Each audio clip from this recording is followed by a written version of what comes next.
Pemirsa, Provinsi Sulawesi Utara menjadi salah satu daerah dengan angka harapan hidup tertinggi di Indonesia. Bahkan datanya menyebutkan bahwa Sulawesi Utara menempati posisi teratas dibandingkan dengan provinsi-provinsi lain di Pulau Sulawesi. Capaian ini tentu tidak lepas dari peran pemerintah daerah dalam menjaga akses layanan kesehatan, perhatian terhadap lansia, pemenuhan gizi masyarakat, hingga kolaborasi lintas sektor untuk meningkatkan kualitas hidup warganya. Berbagai upaya tersebut turut dilakukan untuk mengantarkan Sulawesi Utara meraih penghargaan dalam bidang penanggulangan kemiskinan, penurunan stunting, dan juga pelayanan gizi masyarakat. Lalu apa saja pemirsa strategi yang dilakukan pemerintah daerah, khususnya Provinsi Sulawesi Utara dalam mempertahankan angka harapan hidup yang tinggi ini? Dan bagaimana kemudian sinergi antar sektor untuk berperan dalam menciptakan kualitas hidup masyarakat yang lebih baik. Sudah hadir bersama kami Gubernur Sulawesi Utara Bapak Julius Selvanus. Selamat pagi Bapak. Selamat pagi, Apa kabar Pak Julius? Baik ya. Sehat ya. Terima kasih sudah hadir di Metro TV Bapak dan bersama kami. Sulawesi Utara disebut Pak masuk 10 besar untuk angka harapan hidup tertinggi di Indonesia. Iya. Apa sebetulnya faktor utama yang mendapatkan capaian ini Pak?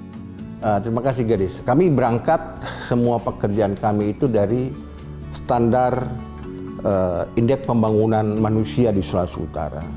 Dan ini semua kolaborasi, ya, bukan kami kerja sendiri pemerintah provinsi, tetapi ada kabupaten kota di situ, ada kantor-kantor wilayah, kementerian, ada badan-badan, ya, termasuk Badan Gizi Nasional. Ya, ini juga turut serta, turut andil di dalam pembangunan Provinsi Sulawesi Utara, khususnya sumber daya manusia.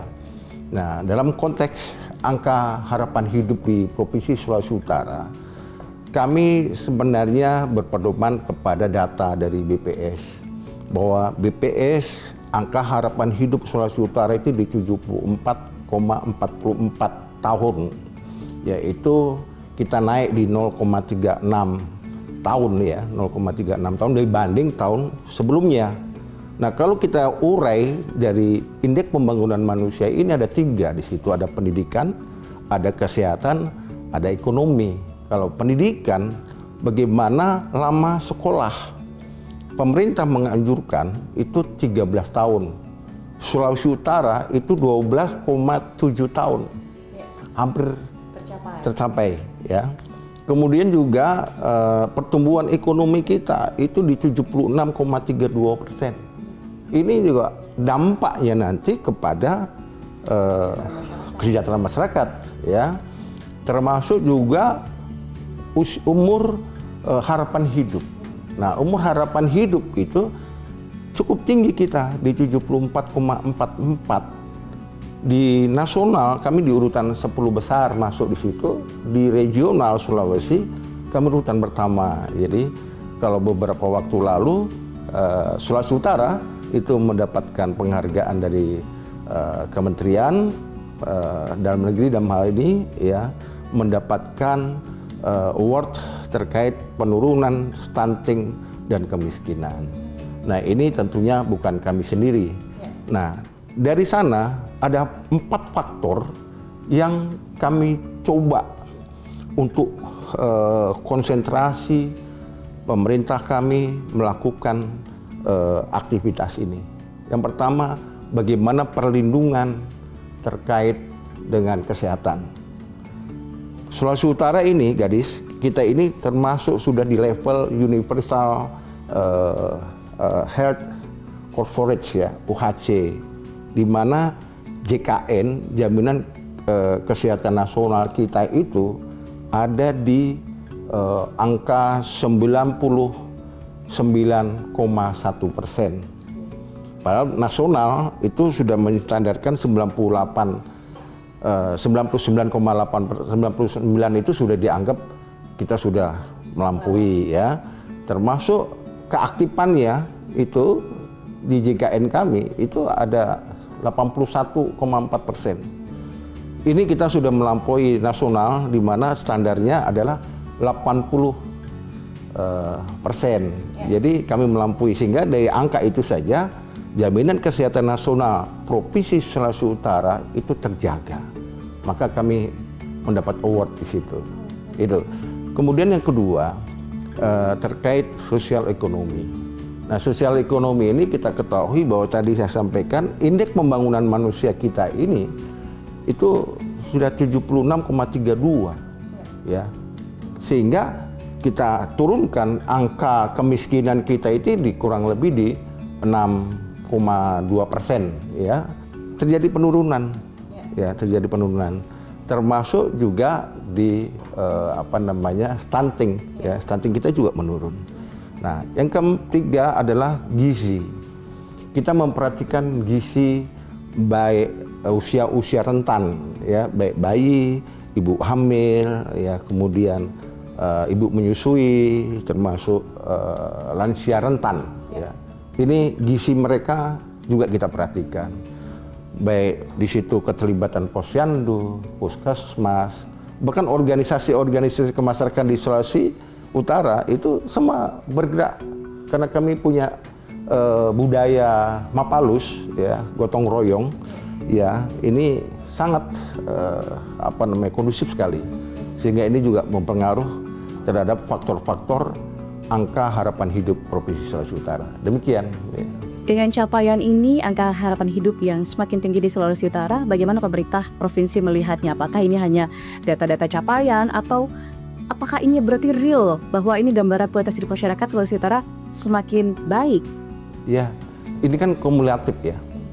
Jadi kalau kita bicara stunting, kita bicara kemiskinan, ya itu kumulatif dari semua aspek. Gitu. Ya, jadi angka-angka yang saya jelaskan tadi di awal itu menunjukkan bahwa Sulawesi Utara bergerak dari angka-angka dulu, karena standarisasi nasional juga berpedoman dengan angka-angka yang dinilai oleh Badan Pusat Statistik atau BPS. Dari sanalah kami bergerak dari angka-angka ini. Supaya apa? Kami tahu bahwa kami sudah bisa mencapai atau di mana kira-kira kami akan memainkan program-program ini ya, supaya betul-betul program kita ini menyentuh dan dirasakan langsung oleh masyarakat. Ya, itulah angka-angka ini kami tetap jaga, kita rawat sebagai tolak ukur untuk kami bekerja gitu. Ya. Data ini penting untuk membantu pemerintah provinsi meningkatkan kualitas hidup masyarakat dari pendidikan, kesehatan, angka stunting semua harus dijaga untuk tetap konsisten dan meningkat ya Pak ya? Betul gadis ya, itu. Baik, saya juga mau tanya program-program apa saja yang dijalankan untuk meningkatkan kualitas masyarakat. Tapi kita tahan dulu Bapak, usai jeda kami akan segera kembali pemirsa, tetap bersama kami di Soal Time Indonesia.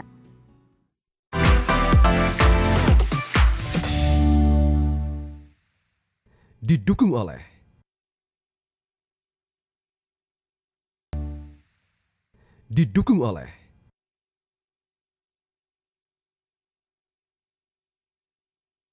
Kembali di Soal Time Indonesia, pemirsa masih bersama dengan Gubernur Sulawesi Utara, Bapak Julius Silvanus. Bapak, saya mau lanjutkan lagi terkait dengan pelayanan kesehatan masyarakat di Sulawesi Utara. Bagaimana kemudian pemerintah provinsi ini memaksimalkan dan menjaga meningkatkan pelayanan masyarakat untuk masyarakat Sulawesi Utara? Ya, gadis, saya ingin masyarakat saya Sulawesi Utara itu semua dikasih fasilitas kemudahan, gitu ya. Jadi bagi kami layanan kesehatan itu harus punya 3 sifat. Yang pertama, dia harus dekat, ya. Kedua, dia bisa cepat. 3, bermutu. Artinya gini, dekat itu dia tidak jauh dari pemukiman masyarakat, ya. Sehingga bila terjadi sesuatu, dia tidak perlu lagi dia harus jauh-jauh. Dia di sekitar dia saja sudah ada. Contohnya ada posyandu, ada puskesmas pembantu, ada puskesmas, ada RSUD, ya. Baru RSUD ini ada tipe C, ya, ada tipe D gitu ya, ada tipe B. Nah, ini di Sulawesi Utara kami ada. Kemudian dia cepat. Jadi setiap ada keluhan masyarakat, ini pelayanan kita harus cepat, ya. Dengan cepat ini tentunya kita juga harus mendorong menyiapkan dokter, ya, kita harus menyiapkan pelayanan kesehatan lainnya, obat, bahkan alat kesehatan, ya. Kemudian yang ketiga, dia harus bermutu. Nah, bermutu ini kan tentunya kita harapkan adalah obat-obat yang dari pemerintah pusat maupun yang ada yang kita siapkan itu betul-betul mampu untuk melakukan pengobatan sendiri, tidak perlu lagi harus rujukan sebenarnya. Kalaupun harus dari rujukan, maka rujukan ini harus kita atur dengan baik ya, karena kami punya Sulawesi Utara ini, Gadis, kita ada 382 pulau ya, 18% dihuni ya, jadi banyak masyarakat kami tersebar di pulau-pulau. Ini juga menjadi tantangan buat kami pemerintah ya. Harus dekat, cepat, bermutu. Iya. Peningkatan terus dilakukan untuk pelayanan masyarakat. Betul ya. Akses kesehatan. Nah, bicara soal kesehatan juga tidak terlepas dari bahwa masyarakat di Sulawesi Utara ini banyak yang lansia, Pak. Lalu apa saja program yang dicanangkan atau diberikan untuk masyarakat lansia di Sulawesi Utara? Ya, lansia ini, saya lansia juga tuh. Jadi kita banyak program nih untuk lansia ya. Jadi pemirsa nggak usah takut, karena saya ingin lansia itu ya, dia harus produktif, ya, dia harus bermartabat, dia juga harus sehat. Itu lansia. Ya, nah maka pemerintah itu memberikanlah program-program ya untuk kepada lansia supaya mereka ini bisa menjadi harapan sesuai prinsip BKBN kalau nggak salah ya. Dia ada 7 lansia tangguh. 7 lansia tangguh ini pedoman kami juga untuk bagaimana lansia-lansia Sulawesi Utara ini menuju 7 lansia tangguh. Yang pertama, dia dilihat dari dimensinya ya, dimensi tangguh itu dia harus tangguh secara spiritual, keimanan dia kepada Tuhan ya. Semakin lansia harus dekat-dekat lah sama Tuhan ya. Yang kedua, dimensi kesehatan. Dari kesehatan dia harus kita siapkan pelayanan khusus ya untuk check up, kontrol ya, screening supaya dia tahu oh kolesterol saya, oh asam urat saya, ini yang menyangkut darah tinggi, jantung, ini kita fasilitasi ya. Datang periksa. Dan pemerintah pusat juga memberikan gratis tuh ya. Bapak Presiden masih periksa kesehatan gratis ya kan. Nah, kemudian dia dimensi fisik, dia harus rajin olahraga, bergerak ya kan, supaya apa, dia tetap terjaga stamina dia dan semua organ-organ dia terlatih, terjaga dengan olahraga yang dia tentunya ya, olahraga ringan ya untuk lansia. Kemudian dia juga ada dimensi hobinya apa? Kegiatan dia lah ya, kegiatan sehari-hari. Jadi dimensi hobi dia lah ya, hobinya apa? Nyanyi kah? Ya kan? Ini indeks kebahagiaan juga, Pak. Kebahagiaan. Ya, jangan biarkan dia menganggur ini lansia, jangan manja menunggu waktu, jangan. Termasuk juga dimensi intelektual. Ya. Supaya dia tidak pelupa, gitu. Nah, kami di Sulawesi Utara sedang membuat sekarang ini taman lansia. Nah, taman lansia ini untuk tadi menuju 7 dimensi 7 lansia tangguh. Kami pemerintah juga memberikan gizi khusus lansia rentan. Ya, ini juga kita berikan kepada mereka, termasuk ibu hamil, termasuk anak-anak ya. Ini kita berikan kepada mereka. Si lansia produktif ini juga kemudian bisa mendukung visi Pak Gubernur yang menuju Sulawesi Utara maju, sejahtera dan berkelanjutan. Ya betul. Jadi bukan hanya lansia aja, tadi ibu hamil, termasuk anak-anak juga itu. Mengenai bantuan gizi lansia, ibu hamil juga yang dan anak-anak yang mungkin juga menjadi concern dari pemerintah Provinsi Sulawesi Utara, seperti apa bantuan gizi yang diberikan, Pak? Kita begini, untuk ibu hamil ya, ibu hamil, kita memang anjurkan dia ini Jadi kalau di ANC K1 itu dia wajib periksa di usia kandungan 0 sampai 12 minggu. Ya, di ANC 1 itu wajib dia periksa. Kemudian ANC ini sampai ke 6 harapan kunjungan tuh 6 kali dia ya untuk. Nah, kita ini masih ada kurang nih gadis nih, ibu-ibu hamil ini. Jadi jangan malu-malu datang karena semua difasilitasi. Kami terdata hanya cuman 24% tuh yang 6 kali kunjungan. Ya, harapan kita sebenarnya lebih ya. Ini cuman 24%. Jadi kita tetap harus jaga nih karena stunting itu juga berangkat dari kehamilan ibu. Kalau dia tidak rawat ini janin ini, maka akan hasilnya tidak optimal pada saat itu, akan berpengaruh kepada stunting. Sehingga kita berikan kemudahan-kemudahan, termasuk kita berikan vitamin A, ya kan, untuk tambah darah ya, itu kita berikan kepada mereka. Termasuk juga kepada anak-anak ini kita berikan kepada mereka. Jadi semuanya kita mencoba memberikan yang terbaik untuk rakyat saya. Jadi jangan rakut-rakut lagi karena dekat, cepat, kemudian bermutu. Ini menjadi concern kami di dalam pelayanan prima yang kita berikan kepada masyarakat Sulawesi Utara.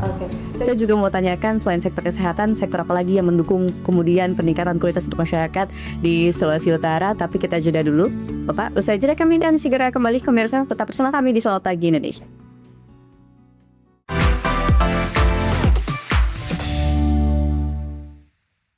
Didukung oleh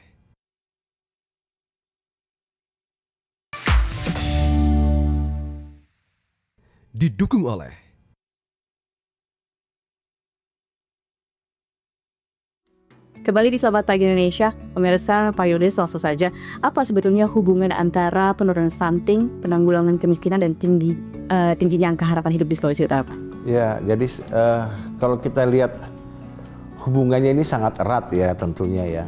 Karena kalau kita kaya pasti nggak ada yang stunting tuh, ya kan. Tapi pendidikan juga penting juga. Kadangkala kita juga tidak paham tentang seperti itu untuk ibu-ibu muda tentunya. Jadi ini hubungannya sangat erat.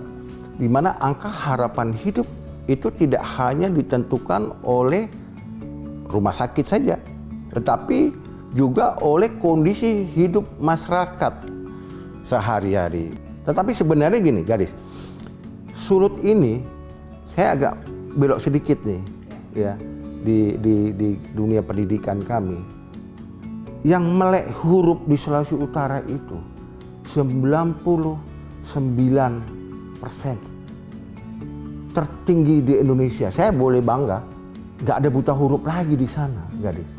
Artinya kalau sudah masyarakat saya tidak buta huruf, semua ilmu ya dia akan dapat membaca dengan baik masyarakat saya. Jadi dari sana keunggulan kami tentunya menjadi dominan ya, menjadi dominan. Jadi bagi kami menurunkan stunting dan kemiskinan ada cara untuk memperbaiki kualitas hidup jangka panjang tentunya ya kan, tidak serta-merta langsung jadi nih. Anak yang sehat hari ini adalah sumber daya manusia unggul Sulawesi Utara di masa yang akan datang gitu. Oke, jadi termasuk akses pendidikan juga itu juga mempengaruhi tentunya peningkatan kualitas hidup masyarakat di Sulawesi Utara ya Pak ya. Iya. Nah, tadi saya juga sempat tanyakan, selain sektor kesehatan, sektor apa saja yang kemudian berperan dalam meningkatkan kualitas hidup masyarakat di sana? Ya, tentunya kesehatan kan tidak berdiri sendiri ya. Ini kualitas hidup masyarakat itu dibangun oleh banyak sektor ya. Ada pendidikan ya, kemudian ada banyak hal ya. Ada kesehatan, ada infrastruktur, ada macam-macam nih. Jadi kira-kira kalau di Sulawesi Utara saya mengarah kepada sektor pekerjaan umum lah ya. Yang ini juga tentunya berperan melalui kegiatan-kegiatan mereka dalam rangka mendukung air bersih, kemudian sanitasi, membuat jalan supaya akses juga gampang dilewati, kemudian rumah layak huni, termasuk sektor pendidikan ini membentuk perilaku hidup masyarakat di Provinsi Sulawesi Utara.